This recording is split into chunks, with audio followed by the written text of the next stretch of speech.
joining us today for Weather Center Live, meteorologist Jen Carfagno. And I'm meteorologist Maria Larosa. We're seeing the impact already this morning from storms moving across the Midwest, and that includes those same areas under that threat right now, and some of the heavy rain is now moving into other areas. So let's get you the latest. This is a look at the radar.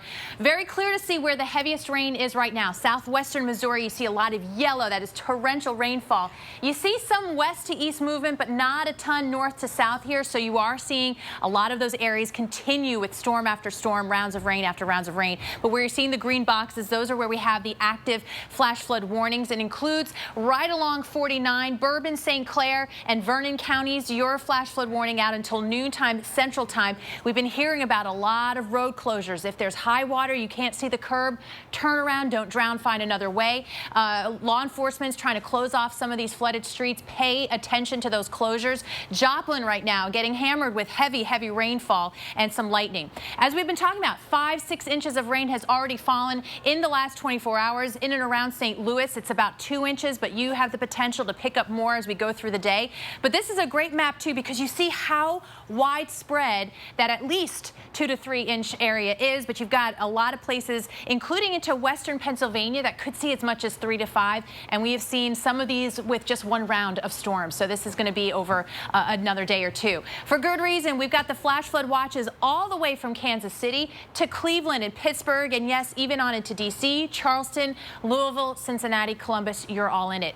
Notice how that lays over where our storm threat is today. The same idea, severe weather with damaging winds and heavy rainfall along with the potential for hail and yes, even tornadoes. We'll get to that in a second. But for you, St. Louis, the timing is basically all day today, Jen, that threat continuing well into this evening. All right, Maria, now we are going to watch the whole system on the move, eventually getting into the Northeast for the weekend. So the timing is bad. You don't want rain on the weekend, but we need rain. Let's talk about, certainly you worry about being struck by lightning in a case like that, and the odds of being struck by lightning, 1 in a million in any given year. And that's why one Chicago man's doctor told him, go out and buy a lottery ticket. And that's before the doctor knew it was actually his second time getting struck. Here's a story from Chicago's WMAQ. 20 minutes past the hour now, and this has been a story we've been following since late last night, early this morning. All of the heavy rain coming through portions of the Mississippi Valley into the Midwest now. Illinois, Missouri getting hard hit, not just with thunderstorms that's been enough to knock out power, but also torrential rainfall that's been flooding and closing streets. This is a flash flood warning for Knox County out until 2:30 Central Time. Here you have Quincy, Hannibal. It's off to the west, but notice that rain still in that box, still falling. Several inches has fallen. You may get an additional inch or two easily over the next few hours. And then there's this massive amount of rain coming down. Bourbon, St. Clair, Vernon, you are now under a flash flood warning. Crosses along Interstate 49 here. Includes Center, Fort Scott, and Nevada. Again, heavy rainfall in some of these spots, as much as ½ a foot in the last 24 hours. And with more falling, you can understand how this could create some dangerous conditions out on the roadway.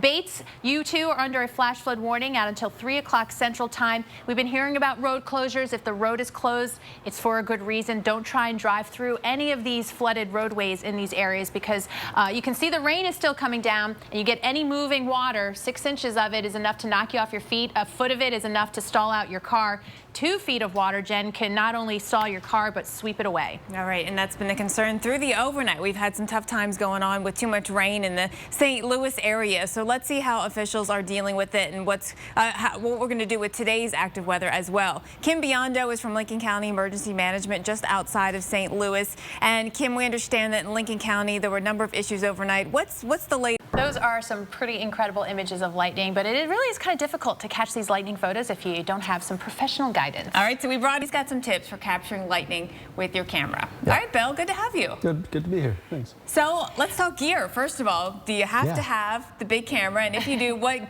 specific gear do you need? All right, so you don't have to shutter open for a long time. The best way to capture lightning is with a long exposure where you've got the lens open for several seconds and you can't hold it still by hand. You're going to be like, oh, shaking. Right. So if you put it on a tripod, that helps a lot. Seconds, anything like that.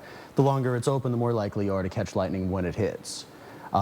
If you don't have a tripod, you can. If you don't have something that has an automatic timer on it, you can use burst mode. On iPhones, you hold it up there and you literally just keep your finger on the thing and it'll fire out a release trigger for it for a shutter release. And then the other option you have is this thing called a lightning trigger, which is really neat. It's got a photo sensor on it that when lightning hits, it'll automatically fire the flashouts and things like that. The surrounding lights that I have flashing will see the trigger of the first light. And practice makes perfect. I imagine, you know, especially with the bigger, fancier cameras, you know, you just got to get comfortable with some of the settings. Oh yeah, just play around. It's just I wanted to get the nice scene. I'm still doing long exposures. You can see the clouds kind of blurring back there and stuff. And I'm figuring out what works with how the ambient light is.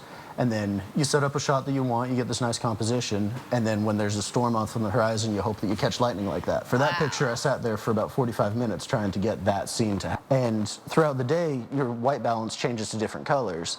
And at night, it's very cool blue, so you see a lot of purples and stuff, but the lightning is so bright that a lot of times it goes more toward the warm spectrum and brings in the reds and things. And so your camera, whether it's set on auto white balance or if you've manually set it, can have variation in there where it changes the tone, kind of. All right, Phil Rush, thank you so much. That was awesome. Absolutely.